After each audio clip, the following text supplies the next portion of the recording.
Subscribe करें और bell दबाएं ताकि कोई खबर रह न जाए।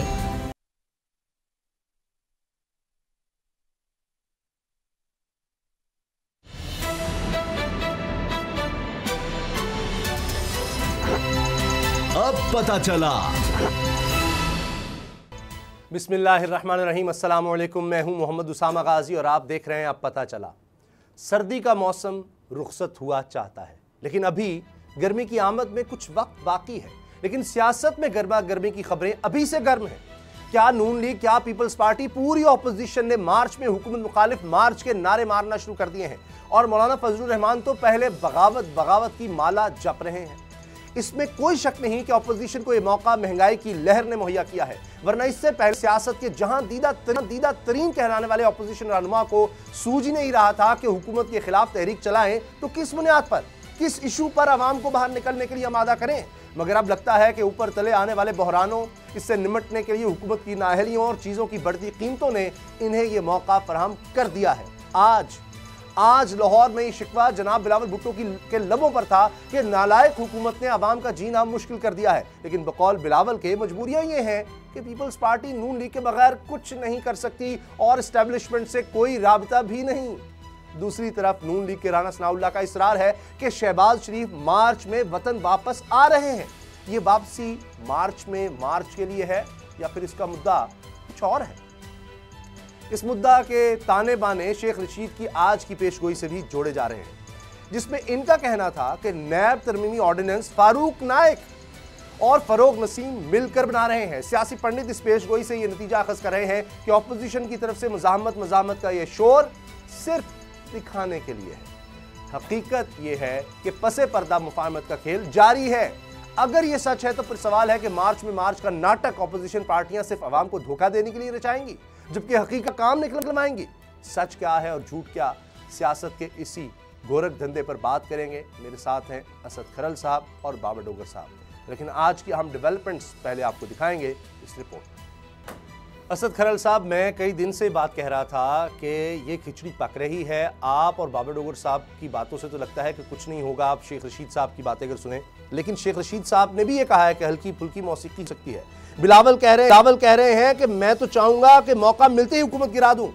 ये पिछली दफा नहीं है कि फजलुर रहमान साहब मना रहे थे पीपल्स पार्टी को और नून लीग को। इस दफा नून लीग कह रही है, राना सना कह रहे हैं कि हम फजलुर रहमान को, हम पीपल्स पार्टी को मनाएंगे। आ रहे हैं शहबाज शरीफ साहब।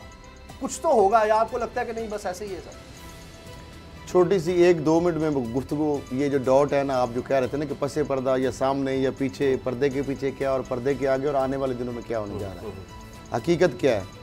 राना सनाउल्लाह साहब का आपने बयान किया कि आपने कहा है कि उन्होंने कहा कि शहबाज शरीफ साहब मार्च में आ रहे हैं। उनका मार्च में अब तक का प्रोग्राम है और इधर जो मैं देख रहा था उसमें है अब तक का लफ्ज़ था, अब तक का, तो उनका अब तक का ये है। हाँ, तो बाद में कुछ भी आ सकता है ना, टेस्ट रिपोर्ट डॉक्टर का रोक लेते हैं वो। एक तो ये है उनका इम्कान है, जो मैं जो समझता हूँ इम्कान की बात की है, उन्होंने कंफर्म की बात नहीं की और अब तक भी वर्ड यूज़ किया है। जी। दूसरा, उन्होंने कहा कि मार्च में मार्च होगा, ये बात उन्होंने कंफर्म की है। ऐसे ही है अगर मैं ठीक गलत नहीं। इसके बाद नालायक हुकूमत को गिराने के लिए उन्होंने कहा कि मौलाना फजलुर रहमान के साथ बैठने को तैयार हैं। पहले तो शहबाज शरीफ आएंगे या बाकी आएंगे, मार्च होगा तो आएंगे तो साथ बैठेंगे या उधर जाएंगे मौलाना साहब। लंदन प्लान पहले भी इस तरह की चीज़ें आती हैं, मौलाना साहब भी उधर जा सकते हैं। मतलब एक प्रेशर हाइप क्रिएट करने के लिए अगर शहबाज शरीफ नहीं आते तो मौलाना साहब भी कुछ अपना बेचना है ना उन्होंने चूरन, या नून लीग ने भी। अच्छा, अगर क्योंकि उनके साथ पहले काफ़ी याद हो चुके हैं मौलाना साहब के साथ, फिर उन्होंने कहा कि मौलाना साहब के कुछ तहफ़्ज़ात हैं तो ये अच्छा आगे बिलावल भुट्टो जरदारी साहब क्या कहते हैं। हालांकि वो पहले भी कह चुके हैं, पीपल्स पार्टी तो पहले भी स्टांस ले चुकी है कि मार्च में हम मार्च करेंगे, ऐसे ही है, अभी कोई नई बात नहीं है।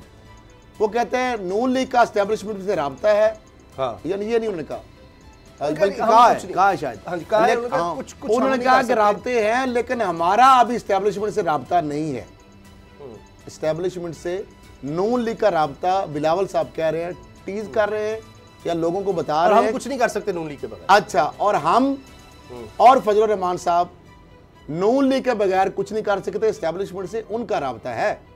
समझदार के लिए इशारा काफी है, अब ये समझते जाए। हालांकि एस्टेब्लिशमेंट से राब्ता नून लीग का है या नहीं है, ये बिलावल भुट्टो जरदारी साहब जो उनके पार्टनर हैं अपोजिशन के, आपस में जो घी शक्कर है और इकट्ठे मिल के कह रहे हैं कि जब उनके बगैर, नून लीग के बगैर, वो कहते हैं अकेले हम कुछ नहीं कर सकते, और नून लीग ये कहती है कि पीपल्स पार्टी और फजल रहमान को हम मनाएंगे और उनके साथ चलेंगे। शहबाज शरीफ साहब मार्च में आने का इम्कान है, चला देंगे तारीख। आगे शेख रशीद साहब का, उसको मैं PTI का मौक़िफ़ कह देता हूँ। शेख रशीद साहब ये कह रहे हैं, नुक्ते कॉमेंट मिला लें, वो ये कह रहे हैं कि जो धरना जो इस तरह का होगा तो वो धर लिए जाएंगे, और साथ उन्होंने ये भी कहानी सुना दी है, और कहानी जो उन्होंने सुनाई नहीं है, ये बात रिकॉर्ड पे है, क्योंकि 15 जनवरी 2020 को इसी केस के अंदर जो नैब की अल्ट्रा वारिस थी 25 से, जिसके अंदर मैं पिटिशनर था, उसमें फ़ारूक नाइक साहब भी डाइस पे खड़े थे, और वो आर्डर की कॉपी भी आपको मौजूद है। वो स्टार्ट यहाँ से होती है कि फ़ारूक नाइक साहब ने कहा कि जनाब नेशनल जो अकाउंटेबिलिटी ऑर्डिनेंस है, जो नैब जिसको ऑर्डिनेंस के नाम से लोग जानते हैं, उसकी अमेंडमेंट या तरमीम के लिए मैंने सेनेट में एक बिल बना के दिया हुआ है। तो सुप्रीम कोर्ट ने कहा कि वो प्राइवेट एक्ट बिल है, उसको कानूनी तो 3 माह की उसके अंदर सुप्रीम कोर्ट ने उसी केस में सिवाय मेरे सारी दरखास्तें खारिज कर दी। डेडलाइन दी हुई है, जरदारी साहब के जाती फारूक नाइक, डेडलाइन दी हुई है। उसमें रज़ा हसन साहब भी रोस्टर पे खड़े थे, सीनियर थे, और बहुत सारे वकला थे, 100 से ज्यादा उसमें सिया में थी, मुख्तलिफ पार्टी बन गई, सारी डिसमिस हो गई सिवाय मेरे। और उन्होंने कहा 3 माह तक अगर गवर्नमेंट, लेकिन वो मामला उसके 25A जो वॉलंटरी रिटर्न और रज़ाकाराना रिकवरी अल्ट्रा वारिस है, वो उसकी बात है। ये कह रहे हैं पूरे कानून की बात है, उसमें वो हमने उनका और नाइक मिलकर बना रहे हैं। अब मामला ये सुने, शेख रशीद साहब ये कह रहे हैं कि PTI यानी उनकी जो हुकूमत के जारी बात है, MQM तो उनको ऑन नहीं करती। फरोग नसीम साहब किसको रिप्रेजेंट करते हैं?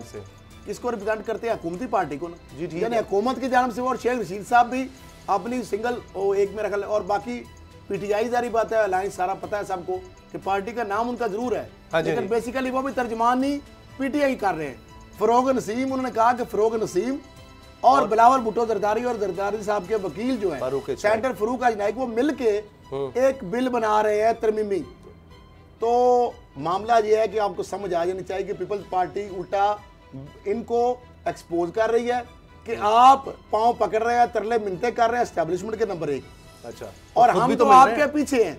हम तो आपके पीछे हैं, हमने कोई रास्ता नहीं किया। अच्छा, चलिए। दूसरी बार शेख रशीद ने टांट की कि आप अगर पीछे हैं तो हुकूमत, और जो वहां पे तो आप एक पेज पे आ गए, वो जो एक पेज पे आए हैं ना, मैं आपको एडवांस खबर पहले भी कह चुका हूं, पहले तो मैं सारी चीजें ना शहबाज शरीफ साहब आएंगे अभी तक, मैं जैसे राणा साहब ने कहा ना, ठीक है, अभी तक प्रोग्राम डॉक्टर साहब ये प्रेडिक्शन बाबर साहब की भी है कि अभी तक वो नहीं आ रहा है कोई ऐसा प्रोग्राम, ये टीजर है जिसमें इमकान का वर्ड के। और जो बिल बन रहा है ना, ये मैं आपको एक बड़ी खबर दे रहा हूँ, जो बिल बन रहा है, जो समझते हैं आप नैब के पर पुर्जे कट जाएंगे, जो शेख रशीद साहब ने कहा भी है, जिस दिन कट गए ना उस दिन आप मुझे बता दीजिए।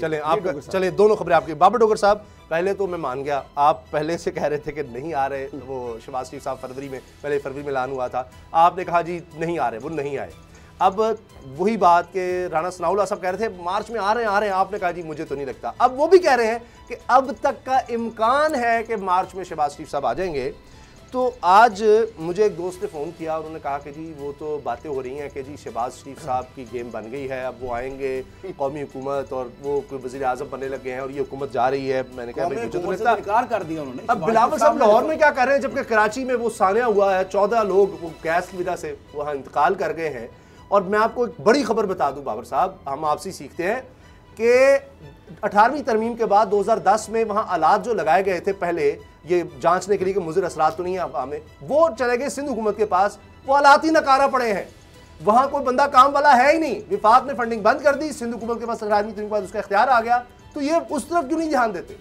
उसामा साहब, पंजाब में शायद बिलावल साहब का ये ख्याल है कि शरीफ ख़ानदान तो है कोई नहीं, तो पंजाब में मैं जाकर बैठ जाता हूँ और वहाँ पर अपनी कोई इन रोड बनाते हैं।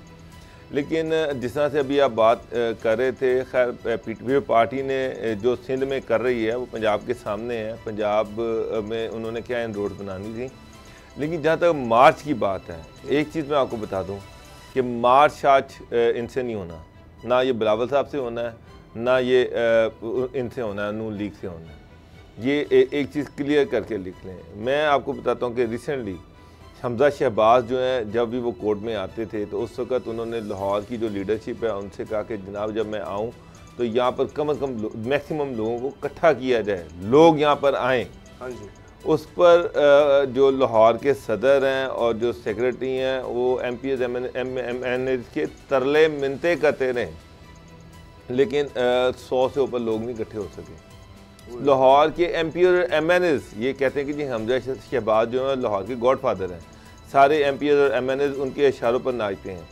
आप यकीन माने कि पूरी कोशिश के बावजूद ये 50 बंदे नहीं इकट्ठे करते। पहले 2000 रुपया नहीं दे सका एक MNA MPA और अब 100 बंदा इकट्ठा नहीं हो रहा। घरेलू मुलाजिम सर जिस दिन नवाज शरीफ कोई और ये करेंगे 8 महीने ये कोर्ट लगभग जेल में रहने के बाद जिस दिन उनको नैब में कोर्ट में पेश किया गया था ना, उस दिन पूरा जोर लगा के 50 बंदे थे नैब कोर्ट के बाहर, पूरा जोर लगाने के बाद 50 बंदे थे। ख्वाजा सिर्फ ठीक कहते हैं मार्च की कामयाबी तो पर नोश्ता दीवार है ना, सपोर्ट। छोटी सी बात, मार्च की कामयाबी तो पर नोश्ता दीवार लिखी गई ना, समझ तो आ रही कि मार्च मुझे कोई एक इवेंट बता दें, कोई पिछले 1.5 साल में कोई एक इवेंट बता दें, कोई एक ऐसी सिचुएशन बता दें इनकी हर हफ्ते पेशियां हो रही हैं, मरियम जा रही हैं, हमजा जा रहा है, नवाज शरीफ जाते रहे हैं, शहबाज शरीफ जाते रहे हैं, इनका सारा खानदान कोर्टों में पेश होता है। मुझे बता दें कि 100 से ज्यादा लोग आज राना सिन्हा जो पंजाब में मार्च की बात कर रहे हैं और मैथ मोबिलाइजेशन की बात कर रहे हैं, आज नैब कोर्ट में पेश हुए हैं। मुझे बताएं राना साहब आज वहाँ पर कितने बंदे थे? 10 से 15 बंदे थे टोटल जो वहाँ पर आपके साथ इजहार यकजहती करने आए थे। छोड़ रहे हैं डॉक्टर साहब, यही बात आपकी छोटी सी बात, इसीलिए तो वो बेचारे कुछ छोटी मोटी कहानी चलाएंगे तो कुछ बंदा 150 आएगा। मरियम जब निकली लोग तो जलसे जुलूस उन्होंने किया, पहले आप देखिए बुखारी कहती है कितनी बड़ी तादाद में अकेली मरियम ने इकट्ठे कर दिए। उसामा साहब अभी मैं उस पर आप क्या कहेंगे? छोटी सी बात ले डॉक्टर साहब, खामोश है। मरियम कौन सा निकल रही है? उनका ट्विटर खामोश पड़ा हुआ है। वो उनका ट्विटर क्यों खामोश पड़ा हुआ है? वो क्यों खामोश बैठी हुई है? सबको पता है। अच्छा डॉक्टर साहब, सबको पता है वो क्या चाह रही है।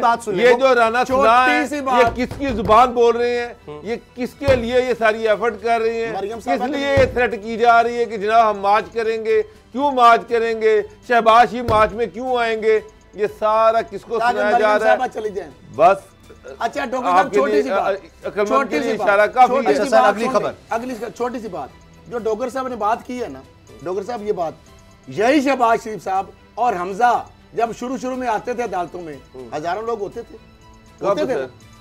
थे ना, चले 500,000 पहले शुरू में जब लोगों को 400-500 लोग होते थे। अब वो रिड्यूस क्यों होते गए? क्योंकि उनको पता था कि ये तो 5 साल ये छोड़ के अगली दफा भी शायद ना आए। अच्छा चलो, अब बाहर भाग गए। अब वो इसलिए राणा साहब निभा रहे हैं, पार्टी के अंदर इख्तिलाफात हैं, लाहौर के अंदर इख्तिलाफात अगर मार्च की पार्टी मोबिलाइजेशन है कोई नहीं, पैसा लगाने को तैयार कोई नहीं है। 2000 देने को MP तैयार नहीं है, 50 बंदों से ज्यादा 15 बंदे इकट्ठे नहीं कर सकते। मैं मान लेता हूँ,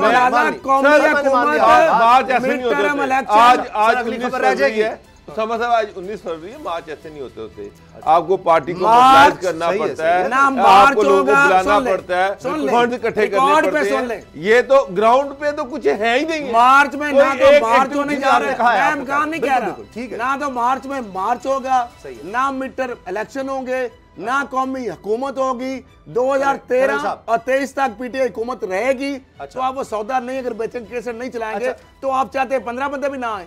स्मगलिंग के खिलाफ बड़ा क्रैकडाउन होने जा रहा है, उसका ऐलान कर दिया गया है और इसमें FIA है, IB है, ISI भी है और 48 घंटों के अंदर इमरान खान साहब ने कहा है कि इसकी रिपोर्ट भी पेश की जाए, मीडियम टर्म लॉन्ग टर्म बताया जाए कि क्या इक़दाम लिए जाएंगे।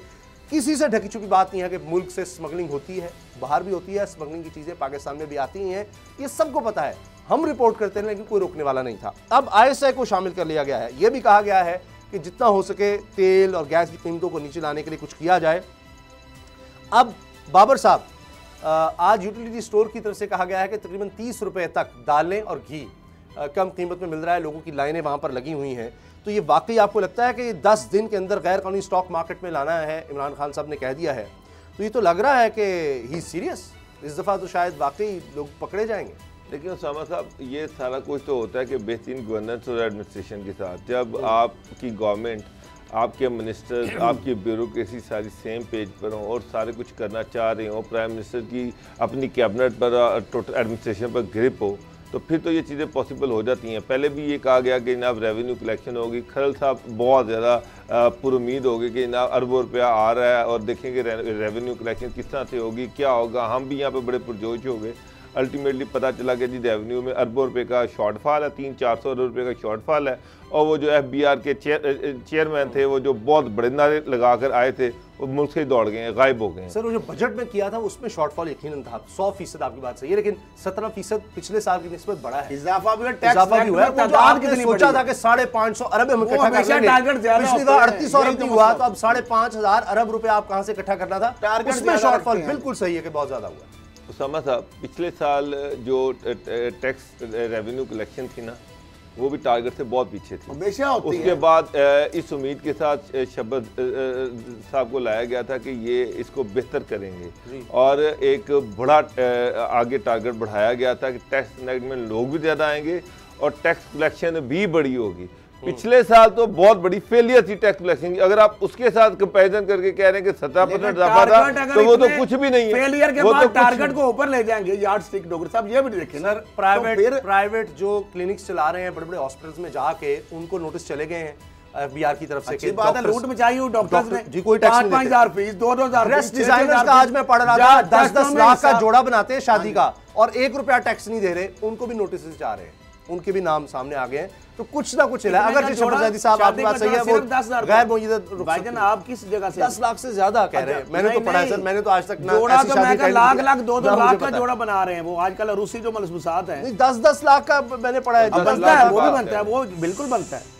ये तो जो बनाते हैं उनको टैक्स नहीं लगना चाहिए। अब और जो ये पहनाते हैं पहनावे, ये जो बनाते हैं, क्या उनको टैक्स का 10 लाख का जोड़ा बन सकता है? अच्छा, सोने का बना होता है। सर इन पर IB पर तो कोई शक नहीं किया जा सकता, ISA की इंटेग्रिटी पर शक नहीं किया मैं जा सकता। आपको उसामा साहब एक बात बता दूं, मैंने इसी प्रोग्राम में कहा था, इसी प्रोग्राम में मैंने कहा था, आपको अगर याद नहीं है, डॉक्टर साहब को याद नहीं, नाज़रीन प्रोग्राम DG ISA की मुलाकात हुई थी जी इमरान खान साहब से। हाँ जी, हुई थी। साथ एक फाइल भी पड़ी थी, तस्वीर भी हमने दिखाई थी, याद है आपको? 1-on-1 मुलाकात।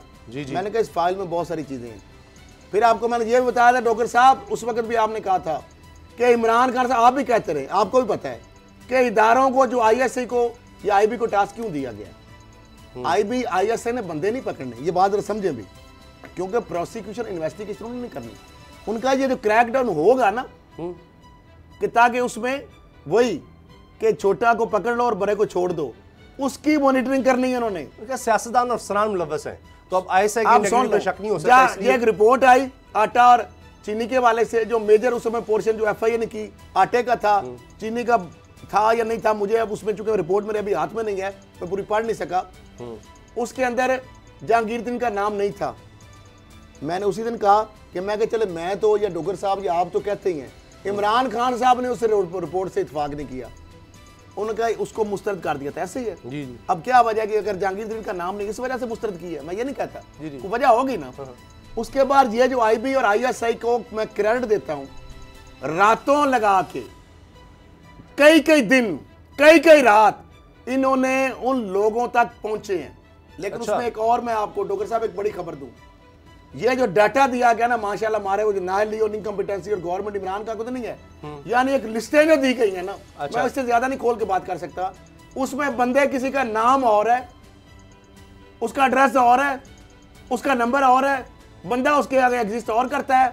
और इदारों को जो ये परेशानी हमारे इंटेलिजेंस इदारों को हुई है, जो रिस्पॉन्सिबल इदारे हैं उनको जो परेशानी हुई है, यानी इतनी एफर्ट की गई, अनफर्टाइल। ब्रेक हो जाएगी, मुझे ये बताएं बाबर साहब, अब ये डॉट मिल गए हैं। अच्छा, अब ये क्या जो आप डिस्क्रिमिनेशन की वजह से किया है, स्मगलिंग हो रही थी, कस्टम वाले साथ मिले हुए थे, मिनिस्टर फेडरल ने माना डॉक्टर साहब कितना टन जा रहा था आटा, इमरान खान ने कहा कि हुकूमत की नाअहली है। अच्छा, नाअहली है, हुकूमत के इदारे मिले हुए थे, क्राइम से बड़े बड़े लोग जो ताकतवर सवाल माफिया जो इमरान खान साहब कहते हैं, अब उनके ऊपर अगर रेड नहीं होगा ना, एजेंसीज मॉनिटर कर रही है, इमरान खान साहब को पता चल चुका है, 90% उनके पास आप भी पता करा लेंगे ना, अगर ना हुआ तो आपके पास भी आ जानी रिपोर्ट। और इसी वजह से इन इदारों को उन्होंने टास्क दिया है। एक मिनट है मेरे पास, एक मिनट पहले दिया था, अब अनाउंस किया है। अच्छा बाबर डोगर साहब, ये बताएं कि इसका तो मतलब है कि जिन लोगों का काम था, जिन इदारों का काम था, या तो वो साथ मिले हुए स्मगलिंग करवाने में, या उनकी कंपिटेंसी इतनी है नहीं, वो कुछ कर ही नहीं सकते। मेरा तो मिले ख्याल है हुए मिले नहीं, हुए क्या नहीं। वरना इतने सालों से आपने ISI को आप कह रहे हैं, चमन और आप तूर खान IB बॉर्डर को कह रहे वाले कितने लोग हैं, आप मुतल FI को कह रहे हैं, प्राइस कंट्रोल कमेटियां हो, जो कस्टम्स के लोग बैठे हुए हैं, जो FBR के लोग और बैठे साथ मिले हुए थे, मुतल किया, ट्रांसफर किया, चार चमन चीजें चमन पहले इनको तो फारिग करें। सामा साहब। 6 महीने से आपने नेशनल प्राइस मॉनिटरिंग कमेटी का और इजलास नहीं छोटे से बुलाया। डॉक्टर साहब आप एक बुलाया, एक सब सेकंड नहीं की बुलाया बात आपने। साहब, इन जिस इदारों लोग के में- साथ सब हमें चीज़ का क्या पंजाब मतलब है? पुलिस को छोटा सा मैं रह गया। पंजाब ब्रेक हो पुलिस जाएगी, ने सब बात फिजिकल इदारों से लेकर टेक्निकल असिस्टेंस ठीक है। वो जाके खजर खराब होती रही लाहौर में पंजाब पुलिस। अच्छा, ये चलिए, इसी ऑपरेशन के बाद जो टास्क सामा साहब, दाखिला क्या कर रहे हैं, पुलिस क्या कर रही है? जिस सूबे में चीनी वाफर मिकदार में हो, गंदम वाफर मिकदार में हो, फिर उसके बावजूद बहरान पैदा हो जाए, चीनी की कीमतें बढ़ जाएं, गंदम की कीमतें बढ़ जाएं, और अभी तक जनाब FIA को टास्क दे दिया गया है, कभी जनाब उस दूसरे को टास्क दे दिया गया है, फलानी रिपोर्ट तय हो रही है, फलानी रिपोर्ट तैयार हो रही है, और 1-1.5 महीना गुजरने के बावजूद अभी तक ये नहीं पता चला कि चीनी और गंदम का बहरान कैसे पैदा हुआ। और खान साहब कह रहे हैं कि जनाब जो बंदे जिनके नाम सामने आ रहे थे कि जिम्मेदार हैं, खान साहब ने तो बड़े आराम से कह दिया कि ये तो इसमें इनका तो नाम है ही नहीं है, ये इसमें जिम्मेदार ही नहीं है। और भाईजान फिर आसमान से फरिश्ते उतरे थे, वो चीनी को लेके यहाँ से भाग गए हैं। क्या वहाँ से कोई गंदम को लेके कौन भाग गया है? गंदम महकमा खुराक क्या कर रहा था, चीफ मिनिस्टर क्या कर रहा था, सारी एडमिनिस्ट्रेशन क्या कर रही थी, कौन ऐसा इन्फ्लुएंशियल बंदा था जिसके सामने सारे लोग बेबस हो गए? ये सवालात हैं, इनके जवाब कौम को चाहिए। अच्छा जी, ब्रेक का वक्त हो गया है। ब्रेक के बाद बात करेंगे। हवाला हुंडी को मुआशी दहशत करार दे दिया गया है और तरसीलात ज़र में भी इजाफा हो रहा है। इस हवाले से बात ब्रेक के बाद।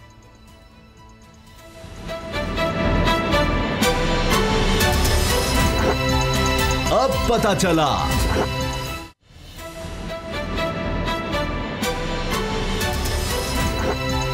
अब पता चला। एक नया कानून बनाया जा रहा है, लाया जा रहा है, बड़ा ही सख्त है। 5 करोड़ रुपए से जायद अगर कोई हवाला हुंडी यानी गैर कानूनी तरीके से मुल्क से बाहर पैसा ले जाएगा तो इसको दहशतगर्दी के जुमरे में समझा जाएगा।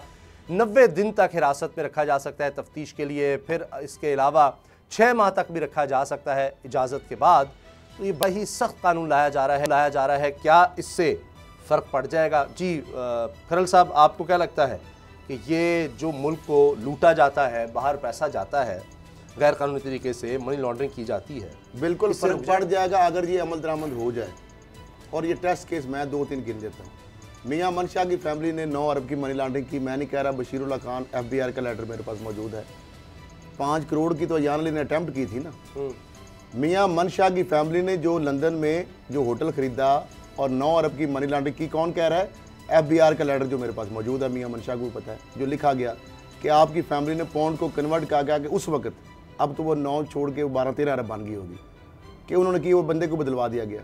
क्या मनशे को के खिलाफ उसको हिरासत में रख सकते हैं? मुसल्लह अफवाज की मदद लेंगे, उसकी फैमिली या जो मुतलका लोग हैं। नंबर 1, क्या शहबाज शरीफ साहब, सलमान शहबाज, हमजा शहबाज, उनकी जो माशाल्लाह जो वालदा मोहतरमा हैं, उनकी जो बहनें हैं या बाकी दीगर उनके जो मुलाजमीन हैं, जो अरबों रुपए की हवाला हुंडी, जिसको आप मनी लॉन्ड्रिंग का नाम कहते हैं, बेसिकली वो हवाला हुंडी है। Money laundering it's a predicate offence, यानी पहले आप उस मनी को, जो अगर आपने मनी लॉन्ड्रिंग का केस एंटी मनी लॉन्ड्रिंग के तहत प्रोसीड करना है एज पर लॉ पाकिस्तान के, तो साबित करना पड़ेगा जिस तरह कि वो आपने रकम मनशियात बेच के बनाई है, करप्शन और इन किकबैक्स इन मनसूबों से ली है, तो उसके सजा केस में होगा, एस्टैब्लिश होगा, तो फिर वो पैसा जो है ना उसके ऊपर एंटी मनी, ये गलत चला रहे हैं सारे। ये FIA नैब केस ये फजूल हैं, ये केस उड़ जाते हैं, इसलिए ये हवाला हुंडी है बेसिकली। यानी आप इलीगल कैपिटल ऑफ फ्लाइट या ट्रांसफर ऑफ मनी करते हैं थ्रू हवाला हुंडी, तो ये हवाला हुंडी तो है। एंटी मनी लॉन्ड्रिंग के तहत उस चीज को प्रोसीड किया जाएगा तरीके से कमाई हो, यानी वो नहीं साबित हो, चाहे आपने जायज तरीके से कमाई है, अगर बाहर आप इस ये हवाला हुंडी है। ठीक है। अब जैसे राना साहब का है, अगर एंटी मनी लॉन्ड्रिंग के तहत उनका बनाएंगे ANF के तहत, तो साबित पढ़ना पड़ेगा कि इस मंशियात की ये ट्रांजैक्शन थी, इन लोगों को इतने पैसे आपने दिए और ये असासे आपने जो जब्त आपने किए, तो लाजा इसलिए हम इसको जब्त करते हैं। उसके बाद सेकंड जो प्रोसीडिंग है ना आपकी, वो हवाला हुंडी के खिलाफ चला सकती है ANF के अलावा। तीसरी चीज, जरदारी साहब के, अनवर मजीद के, ओमनी जो ग्रुप है, मनी जो फेक अकाउंट्स का ग्रुप है सारा जो है, वो मामला भी हवाला हुंडी का है। मनी लॉन्ड्रिंग तब आप साबित करेंगे जब आप ये साबित करेंगे इस तरह मरियम साहिबा का, नवाज शरीफ का या बाकी जो लोग हैं, कि पहले यानी नवाज शरीफ साहब या जरदारी साहब का आपको ये साबित करना पड़ेगा कि ये प्रोजेक्ट था डेवलपमेंट, इसके अंदर से किकबैक फलां कॉन्ट्रैक्टर से ली, लेकिन वो एक केस हो गया, एंटी करप्शन ने कर लिया एस्टैब्लिश। उसके बाद वो जो रकम उससे हासिल की गई उसके तहत सेकंड जो एंटी मनी लॉन्ड्रिंग के तहत प्रोसीडिंग होगी, क्योंकि ये जो मनी है अब गलत तरीके से अगर पैसा आपने भिजवाया है कैपिटल ऑफ फ्लाइट में, उसको जो इलीगल यानी एयरपोर्ट से लांचों के जरिए, हवाला के जरिए, हुंडी के जरिए, वो अच्छा मुझे ये बताएं जो दो बातें, मुझे एक सवाल बताएं, मनी लॉन्ड्रिंग क्राइम है? प्रेडिकेट ऑफेंस है, बिल्कुल। यानी पहले जो रकम है ना जिसके ऊपर आप चार्ज बना रहे हैं वो भी जो मैं आपको वो साबित करना पड़ेगी एज पर लॉ। मेरी ख्वाहिश नहीं है, मेरी पाकिस्तानी जहांगीर सिद्दीकी अरबों रुपए की मनी लॉन्ड्रिंग पाकिस्तान से, वो मियां इसलिए मैं मंशा कहता हूं कि ये- अरबों रुपए की मनी लॉन्ड्रिंग क्या कर लिया आपने? क्या एक को उनके आपने खिलाफ एम्बेसडर इकोनॉमिक एम्बेसडर बना दिया, दूसरे को आपने क्लियर चिट दे दी। अब 90 तो जब आप जिन्होंने अरबों रुपयों की, जिसके सबूत है आपके पास कि अरबों रुपयों की, उनको आपने एक सीधी सी बात है सामा साहब, मियां मंशा का अरबों रुपए का बाहर बिजनेस है, जहांगीर सिद्दीकी की अरबों रुपए की बाहर इन्वेस्टमेंट है। पहले तो पूछे कि ये इन्वेस्टमेंट, ये पैसा बाहर गया कहां से? जो आप जो चेंज कर दिया, तब्दील कर दिया जाता है।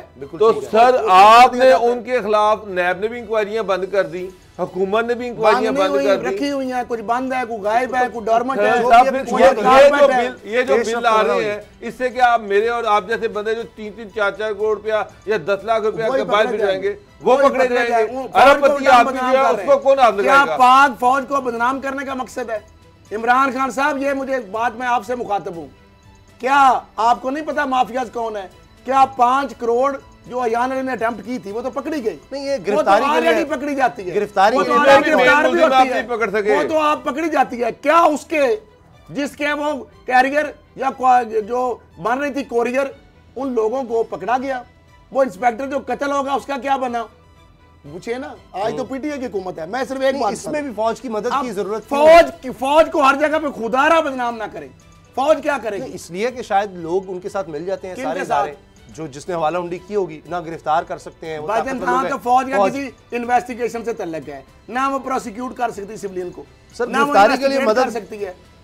जो विफाकी और सूबाई तो गिरफ्तार कर मंशा को गिरफ्तार करने के लिए ये जो बड़े बड़े केस है, ये जो बड़े बड़े मगरमच्छ है, इनकी जो रिपोर्ट है वो तो सारी है गवर्नमेंट के पास। समझती हर बंदे की ये समझती है, नैब समझती है कि मियां मंशा जो है नोगो एरिया में बैठा है, मैं अपनी वॉलंटियर सर्विसेज देता हूं, मैं उनके साथ के कानून की अमलदारी के साथ देने के लिए तैयार हूं, मैं उनको पकड़वा लेता हूं। पहले अदालत अगर मंशे का पता नहीं है, कुछ छुपा हुआ अदालत में तो साबित होगा, तो फिर किसी और लोग जो है या जरदारी साहब जो है, मामला ये है। अब जितने बड़े लोग हैं, जितने बड़े लोग हैं, आप सब यहाँ से कैपिटल फ्लैट में, आप पीपल पार्टी वाले क्या कहते हैं? गलत नहीं, इमरान खान साहब कहते हैं खरबों रुपए की प्रॉपर्टीज उन्होंने बाहर बनाई, खरबों रुपए के बिजनेस उन्होंने बाहर ट्रांसफर किए। आप किसी एक को नहीं पकड़ सके। आप सुन ले, आप ये कहते हैं कमेटियों में अब ये छोटे मोटे ट्रेडर होंगे, आप इनको पकड़ना शुरू कर देंगे कि ना आपने जो पैसा सामान मंगवाया है, 5 करोड़ रुपया छोटा मोटा कहाँ होगा सर? 5 अरब रुपया भाई मुझे सिर्फ एक सवाल का जवाब, 5 करोड़ रुपया को भेजे, 5 करोड़ रुपया अयान ने अटेम्प्ट की,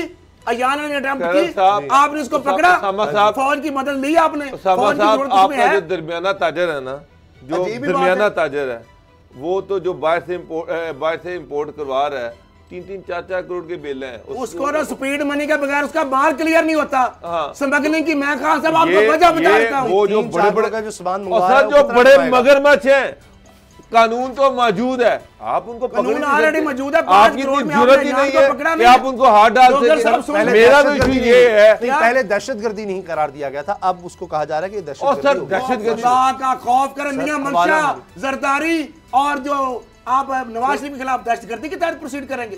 उन्होंने तो अरबों रुपए की मनी लॉन्ड्रिंग की, हवाला हुंडी की। करेंगे, अगर कानून पास हो गया तो करेंगे। और पहले कानून मौजूद है, कानून तो मौजूद है, मनी लॉन्ड्रिंग का दहशतगर्दी मौजूद है।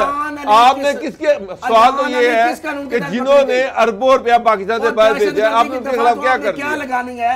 अयान अली को दहशतगर्दी की दफा लगाई आप ना लाए कानून। मियां मंशा के ऊपर दहशतगर्दी की ना लगाई। आप ये कह रहे हैं कानून मौजूद है, मगर आप ये 2 पाकिस्तान है। जो तगड़ा आदमी है उसके लिए कानून कुछ और है, जो एक कमजोर आदमी है उसके लिए मुझे ये बताओ सामा साहब, आप इसके तहत आप जैसा मेरे जैसा पकड़ा जाएगा, तगड़े आदमी को 1 लाख रुपए के एफआईआर को पकड़ लेगी। आप हवाला हुंडी करेंगे या मनी लॉन्ड्रिंग करेंगे इलीगल कैपिटल फ्लाइट करेंगे, एयरपोर्ट पे लेके जाए ना पास, एआईए पकड़ लेगी आपको, कस्टम पकड़ेगी, एफआईए पकड़ेगी कि नहीं, कानून मौजूद है, सजा होती है उसकी। एग्जीक्यूशन हरियाणा के केस में जिसके पीछे जरदारी साहब थे, बड़े बड़े लोग थे, उसके बावजूद अटेम्प्ट की उसने, लेकिन नहीं गई, आपने जहाज से उतार लिया। दहशतगर्दी नहीं थी, दहशतगर्दी का पर्चा होगा तो जमानत नहीं हो सकेगी। खुदा का खौफ करें, क्यों फौज को बदनाम करते हैं? दहशतगर्दी के बगैर आपने एक डिक्लेयर कर दिया, आपने तो फजल रहमान को गद्दारी में प्रोसिक्यूट भी खान साहब ने बयान दाग दिया था जी। और खुदा का खौफ करें, ऐसे आपके दहशतगर्दी जरूर है, फाइनेंशियल टेररिस्ट फाइनेंसिंग करेंगे, ऑलरेडी हमारे मौजूद है। फाटिफ से आपने प्रेशर के लिए आपने बहुत सारी इकदाम किए, उसमें तो है कि दहशतगर्दी के लिए पैसा इस्तेमाल हो, दहशतगर्दी के इस्तेमाल के लिए आए तब है ये। तो आपने अगर 5 करोड़ से ज्यादा रुपए आप ले जा रहे हैं तो आप दहशतगर्द करार दिए जाएगी। क्या मंशा को आप दहशतगर्द करार दे सकते हैं? क्या नवाज शरीफ गद्दारी को दे सकते हैं? बिल्कुल, जो ऐसा क्यों ऐसे बयान दागते हैं? पीपल पार्टी के सुन ले, आज बयान रिएक्शन है। अब खुर्रम साहब जो है कामा कमेटी के चेयरमैन है, खुर्रम जो शहजाद नवाज साहब हैं, उनका मुजवजा इंतजार दहशतगर्दी तमीमी बिल जो आप बात कर रहे हैं, अच्छा, कमेटी की रिपोर्ट कौमी असम्बली में पेश कर दी, जिसमें मुआशी दहशतगर्दी की नई तारीफ तो लिख दी आपने। मामला ये 2 सेंट्रल पीपल पार्टी के जो रुकन है मेंबर, वो अब्दुल कादिर बलोच और आगा रफीउल हक ने बिल को नाकाबिले अमल करार दे दिया। मैं भी यही कह रहा हूँ, सिफारिश की कि हिरासत में रखने का अरसा 90 दिन से कम करके 14 दिन दिया जाए। आप एक दिन कर लें, आप क्या एक दिन के लिए मंशे को पकड़ेंगे? दहशतगर्दी की दफा आप 7 ऐड कर दें, दहशतगर्दी की दफा और तारीफ ही बदली है ना आपने। क्या आप पकड़ेंगे? क्या आपने पकड़ा है? क्या आप जुर्रत कर सकते हैं नवाज शरीफ जरदारी को, इन मनी लॉन्ड्रिंग हवाला उंडी वाले मंशा जैसे कम बंदों को आप गिरफ्तार कर सकते हैं, तो आप 14 दिन तक भी रख सकते हैं, आप उनको एग्जीक्यूट कर सकते हैं, प्रोसिक्यूट कर सकते हैं, सजा दिलवा सकते हैं। क्यों ऐसी बात करते हैं? ब्रेक का वक्त, तारीफ होने से क्या? ब्रेक का वक्त है। ब्रेक के बाद सुप्रीम कोर्ट ने पिछले 10 साल में जो भी इमारतें 2 मंजिला से ज्यादा तामीर हुई हैं, उन सब का रिकॉर्ड तलब कर लिया है। इस हवाले से हम बात करेंगे। कराची में जो जिस तरह गैर कानूनी तामीरात हैं उसके बारे में, ये बड़ा हुक्म है। ब्रेक के बाद बात करते हैं।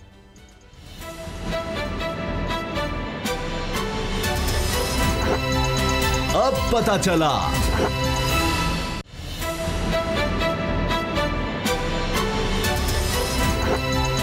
अब पता चला। सुप्रीम कोर्ट की तरफ से मुसलसल ऐसे अहकामात सामने आ रहे हैं जिसे लगता है कि शायद कराची की रौनकें वाकई लौट आएँ। जिस तरह एक साफ़ सुथरा कुशादा शहर होता, क्या खूबसूरत रोशनियों का शहर इसको कहा जाता था, अब गैर कानूनी तामीरात का ये गढ़ बन चुका है। असद खरल साहब, 10 साल के दौरान, 10 साल पिछले पीपल्स पार्टी की हुकूमत थी, फिर अब लगता यह है कि जब हम बात करते हैं जी पीपल्स पार्टी वाले नाराज़ हो जाते हैं कि जनाब आपको और कोई मिलता नहीं है, आप जमहूरियत के ख़िलाफ़, आप 18वीं तरमीम के ख़िलाफ़, आप हमारे जो इख्तियारात है सिंध हुकूमत की अवाम ने हमें दी उसके खिलाफ बात करते हैं।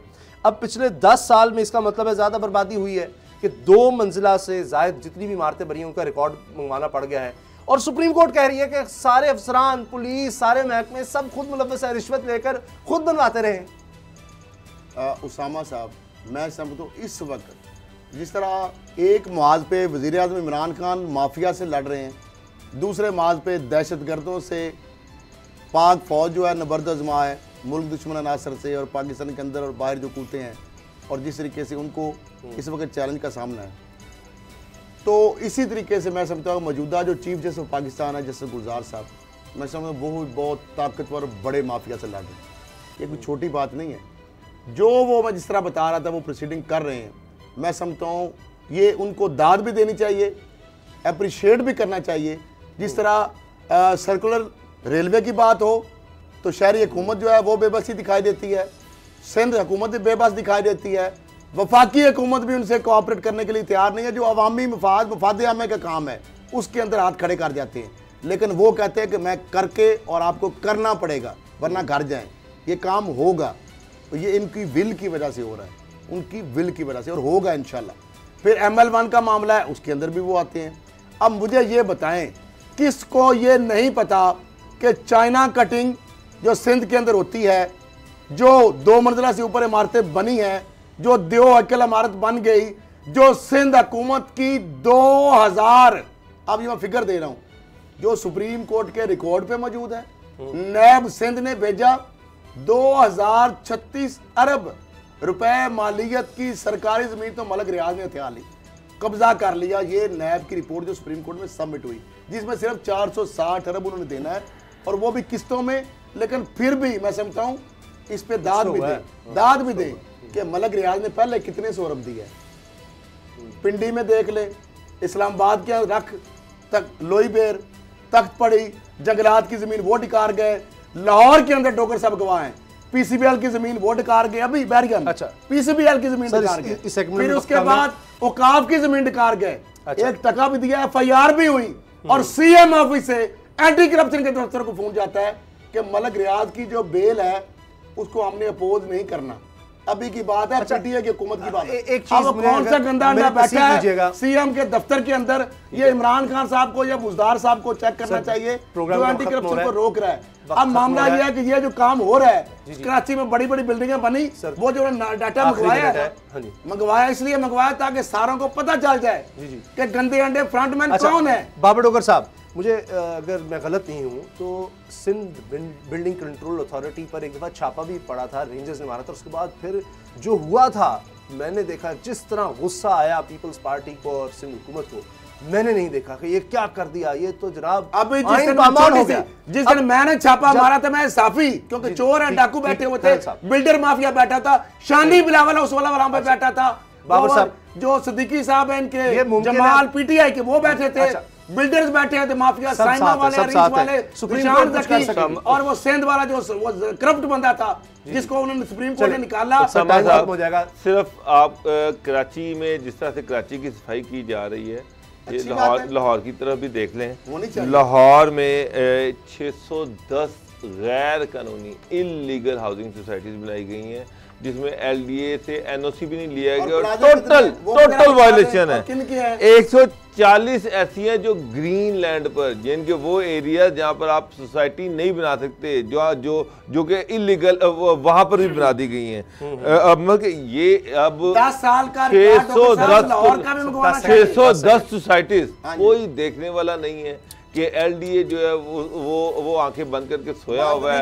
उनके अफसर जो है खैर साहब, उनके अफसर खुद LDA के अफसर खुद जो है वो खुद लैंड माफिया का हिस्सा है। DG LDA किसके रिश्तेदार हैं, पता करें जाके, सुप्रीम कोर्ट आए देखे। सर ये किसका रिश्तेदार है? सर प्रोग्राम का खत्म। अभी जो DG LDA पता करें किसका रिश्तेदार है। लैंड माफिया ने LDA को ग्रिप में किया हुआ है। सब बड़े शहरों पर होना चाहिए। चीफ जस्टिस है, मुल्तान भी गए, चीफ जस्टिस वहां भी उन्होंने कहा कि लाहौर के सिर्फ LDA से या लाहौर के भी इस तरह गैर कानूनी बहुत शुक्रिया प्लाजों का मांगे तफसील। फिर आएगा सकानी। प्रोग्राम देखने का बहुत शुक्रिया, दुआ में याद रखिएगा, इजाजत दीजिए, हाफिज।